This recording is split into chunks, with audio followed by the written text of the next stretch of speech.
Thanks for staying up late and welcome to New Mexico Football Friday. We have a lot on the show, so let's dive right in. On the show tonight, skylights. Bob Martin back in the air, getting big air along with chief photographer Carrie Olson. They're getting it up north. Clash in the V, and that would be the undefeated Centennial Hawks going up against John Lermer's Belen Eagles. And of course, we have our game of the week. Jared Chester will be here with the West Side Story. Let's start the highlights. District 2-6A up first. Winless Highland at La Cueva. La Cueva coming out of the tunnel ready for a victory. The kickoff going to Bo Lamy, and Bo wants to get the game started right. Finds a place to run, finds the seam, and Bo is gone. Not quite all the way, but he gave our photographer a scare as he got real close to him. All the way to the 13-yard line, setting the Bears up for the first score. Bo Kuyoff, lateral to Mitch Cantwell, who shows he has an arm. Throw to Bo Lamy for the touchdown, 7-0 La Cueva in the first. Cheerleaders dressed up in their Halloween costumes and let the crowd have it. And then it would be this, Noah Hill, 50-yard run. This one going all the way for the score. La Cueva up 14-0. Later, La Cueva with the ball and looking for more, and that's when Highland would finally get a break. Fumble! Ball knocked loose, and the Hornets are there to recover it. They were converted into a field goal, but well short of what they would need tonight because that's all they get. La Cueva wins it, 45-3. The winner more than likely avoids the bottom of District 5-6-8. Albuquerque High Bulldogs and Rio Grande Ravens slugging it out. Albuquerque High up 22-6 in the third, and the Ravens trying to get something going.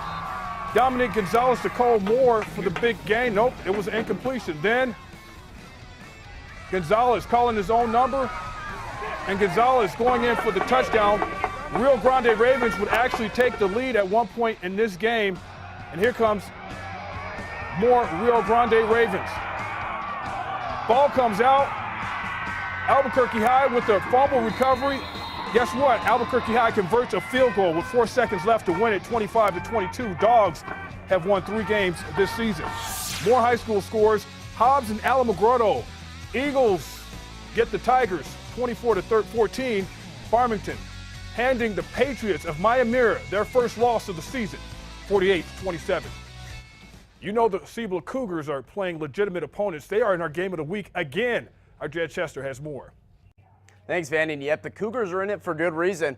This is another 6A District 1 matchup and a very crucial one for both teams to win as the Storm want to stay undefeated and the Cougars want to get to 2-1.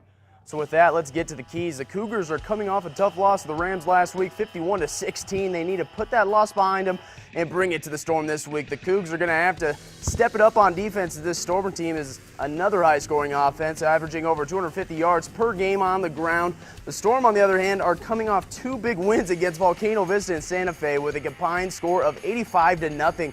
So they just need to let the good times roll and keep up the intensity. They cannot overlook this Cougars offense, though. They played a very hard-nosed defense last week in Rio Rancho, and senior Sam Garcia must be itching for a big game. But let's get to it. It was senior day for the Cougars, and they were fired up in the locker room.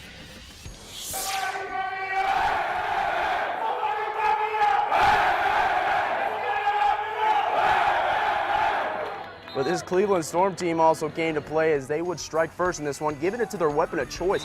Jesse Nieto, he takes it in, 7-0 Storm after the PAT. But the Cougars brought the intensity early as quarterback Sam Garcia has all the time in the world to throw this one, and he chucks up an absolute bomb. It finally finds the hands of Ray Garza, and nope, Cleveland wouldn't stop him. Garza takes it in for the touch, over 65 yards on the play, game tied at 7. But after that, the Storm bring in the Thunder, and by Thunder, I mean Jesse Nieto. He takes this one in after breaking 2 tackles. Storm go up by 7. Then to the second, Nieto gets the ball again, and he gets his 3rd touchdown of the night. And hey, why not? Give him number 4. Nieto takes it in, and the Storm would lead this one 29-7 after the 2-point conversion. Cleveland goes on to win this one and stay undefeated in district play. 43-7 would be the final. Here's what Coach Ridenauer had to say on a win and his team. District wins are huge. Every single one of them is important. So anytime you can play well late in the season against a district opponent, you got to be pleased with where you are. We have a lot of energy right now. We've been running the football well, and anytime we run well, our offense and defense feed off of that. Our offensive line's playing really well. We're getting after it. We're playing hard. That's the important thing. There you have it, football fans. This week's game of the week. Let's pass it back to Van. Hey, Van, what's going down south? Well, I'll tell you what, defending big school champs Las Cruces, they got bad news this week when they found out they had to go the rest of the season without starting quarterback Cameron Miller, a knee injury ending his junior year. The Dogs start the night still undefeated in district and seeking separation with Onate. Fabian Reyes for Onate. Getting into the end zone, and boy, does he look good doing it. Nope. Does he get there? Nope. Body slam. I gave Fabian some credit before he got there. Field goal to try, and it's no good. Laces out, laces out. Cruces gets the ball now. Aeneas Reynolds around the corner. Aeneas dip in, dip out.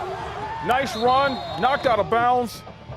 Then it would be Corey Noel slamming his way in for the touchdown, 6-0 Bulldogs. Onate trying to do something about it. Ball back, and Ryan Ariza doing some fancy moves, and Ryan splitting it on the inside, but he gets caught. Then it would be Reyes to Ariza, and Onate's in business with the 7-6 advantage after the PAT. More football coming up between these two as the cheerleaders scream they want some more action. Brandon Lopez picks up the fumble. When you scoop it up like that, you know what to do. Go, go, go, go. 13-6 Onate after he crossed the plane. Onate defeats Las Cruces, 25-20, the final score. District 4-6A Clovis at the Carlsbad Cavemen. Both teams on top the district at 1-0. Juan San Juan the fumble, recovered by Trey Lopez. Cavemen decide they want to have the ball and they want to do something with it. Trey Lopez handing off to Elijah McCoy. And McCoy splitting a couple of guys, getting a nice run, knocked out of bounds. He's running so well, you might as well give him the football again. By the way, these highlights courtesy of Red Rocket Video. McCoy, this time not so much room. Drive would stall. Clovis would get the ball back, and Clovis would fight hard for some yards. Defensive struggle early. Clovis goes on to win, tacking on some runs, some touchdowns, that is, 24-10, the final. On the high school board now, Artesia taking care of the Goddard Rockets. Wow, 20-13. Cooper Henderson's boys getting her done. That's why they call it Title Town. Timeout is called. More Football Friday is on the way. Air Ocampo and his Centennial Hawks try to keep the season a perfecto up in the V. John Lerman and his Eagles have something to say about that. And Bob Martin doing Big Air up north. Skylights on the way. First, check out our cheerleaders of the week.